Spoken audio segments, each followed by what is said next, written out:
આમ એકંદરે જોઈએ તો કાબુ હેઠળ છે. સતત આપણે ફર્સ્ટ પાર્ટના જે ટોટલ બધા સિરિયસ ગુનાઓ જે ગણીએ, જેમાં દાળ લૂંટ, ખૂન, મારામારી બધી આવે છે, એ થોડું ઘટી રહ્યો છે.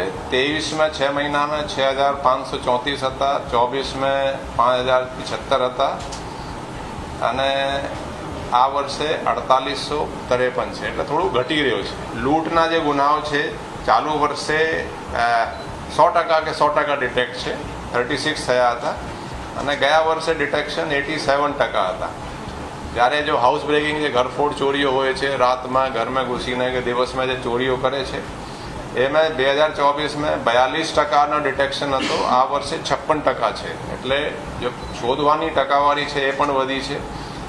આ ચોરીઓ જે છે એમાં લાસ્ટ યર 24માં જૂન સુધીમાં 30%નો ડિટેક્શન હતો, આ વર્ષે 37%નો છે. અત્યાર સુધીમાં 22,774 કેમેરા.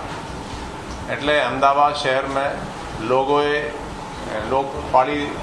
મતલબ પોતાની સ્વેચ્છાથી આ લોકો લગાડ્યા છે અને એનાથી આપણે પોલીસને બહુ મદદ મળી રહી છે. પછી આ 22,774 કેમેરા પૈકી આપણે આ ચાલુ વર્ષે માર્ચ મહિનામાં બીજો પ્રોજેક્ટ સીસીટીવીનો હાથે લીધું.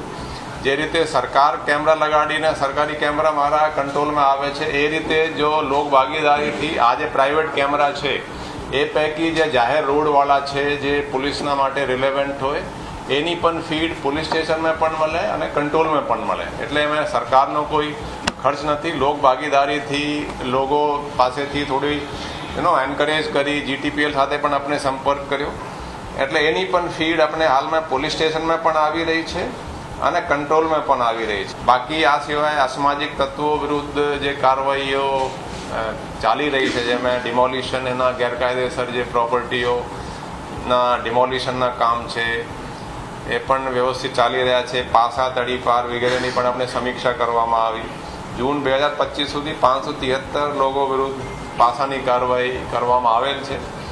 આ સિવાય NDPSના પણ દરેક પોલીસ સ્ટેશન દીઠ 4 માણસોનો એક ખાસ જવાબદારી સોંપી છે. પોલીસ સ્ટેશનમાં એક PI, એક PSI અથવા ASI રહેશે, એક હેડ કોન્સ્ટેબલ અને 2 કોન્સ્ટેબલ.